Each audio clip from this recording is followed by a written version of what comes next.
رہیے، مسلک اعلی حضرت زندہ باد، تاج الشریعہ زندہ باد، علامہ زندہ باد، شمس الدین زندہ باد، بس سب مردہ باد ہے، کوئی زندہ اندہ باد نہیں، بس سب مردہ باد ہے، کوئی زندہ اندہ باد نہیں۔ کی بات تو ایسے جاہل گوار مولویوں سے جو یہ کہتے ہیں کہ سرکار تاج الشریعہ کے بارے میں، سرکار مفتی اعظم کے بارے میں، سرکار اعلیٰ حضرت کے بارے میں نعوذ باللہ مردہ باد کہتے ہیں۔ تو مردہ ہے، تیرا خاندان مردہ باد، کیا کہنے خاندان مردہ باد رہے گا۔ اعلیٰ حضرت سرکار قیامت تک زندہ باد ہیں۔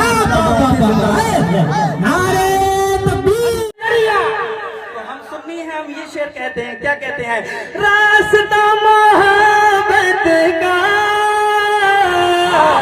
جو رضا نے دکھلایا، جو رضا نے دکھلایا،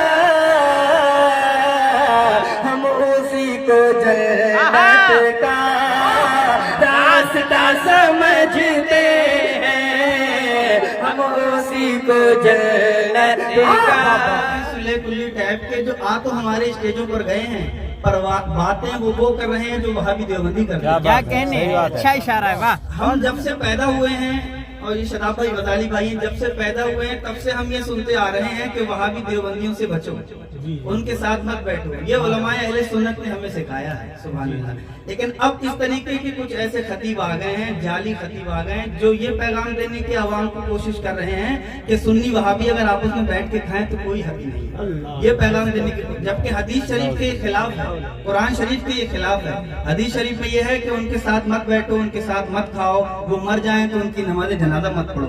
لیکن اب اس طریقے کے کچھ جعلی جاہل گوار خطیب آ گئے ہیں ہمارے ممبروں پر جو اس طریقے کی باتیں کر رہے ہیں۔ تو ایسے جاہلوں کے اگر کوئی کلپ یا کوئی ویڈیو آپ کے سامنے آئے تو اس کو توجہ نہیں دینا ہے، آپ نے ائمہ کرام کے پاس جانا ہے اور ایسے علماء کرام سے جا کے اس کے بارے میں معلوم کرنا ہے کہ حضرت یہ کس کیٹیگری کا مولانا ہے۔ ہو سکتا ہے کہ سنیت کی حیثیت میں کسی اور ٹائپ کا ہو اور کسی اور مسلک کو بڑھاوا دے رہا ہو، اور اس سے بڑی ذلیل بات کیا ہو سکتی ہے کہ سنی مولانا کی تقریر کو وہابی دلیل بنا رہے ہیں۔ ہم لوگ کم علم تھے، اپنے علماء کی تقریر سنوا دیتے تھے وہابیوں کو، مولانا کو تو وہ جواب نہیں دے پاتے تھے۔ اب ایسے جاہل خطیب آ گئے ہیں کہ وہ ایسی باتیں کرتے ہیں ہمارے ممبروں پر کہ ان کے جو عوام ہے وہ ہم مولویوں کو بھیجتی ہے اور کہتی ہے بتائیے کون سا مولوی صحیح ہے، یہ والا سنی صحیح ہے، یہ والا سنی صحیح ہے۔ تو ایسے جاہل مولویوں کو نہیں سننا ہے۔ ضروری نہیں کہ ہر برکاتی ٹوپی لگانے والے کا عقیدہ صحیح ہے، کیا کہنے، اب تو ہم تو ضروری نہیں کہ ہر سنی کے اسٹیج پر بیٹھ کے بات کہنے والا صحیح آدمی ہو۔ بہت سے لوگ یہ ایسے، ان کی مثال میں آپ کو دوں، ایسے سلے کو لیے ایک کردوگلو قسم کے لوگ ہیں، سنیوں میں رہیں گے تو سنیوں کی بات اور جب غیروں میں جائیں گے تو ان کی بات۔ تو ایسے جاہل گوار مولویوں سے جو یہ کہتے ہیں کہ سرکار تاج الشریعہ کے بارے میں، سرکار مفتی اعظم کے بارے میں، سرکار اعلیٰ حضرت کے بارے میں نعوذ باللہ مردہ باد کہتے ہیں۔ تو مردہ ہے، تیرا خاندان مردہ باد، واہ، کیا کہنے، خاندان مردہ باد رہے گا۔ اعلیٰ حضرت سرکار قیامت تک زندہ باد ہیں۔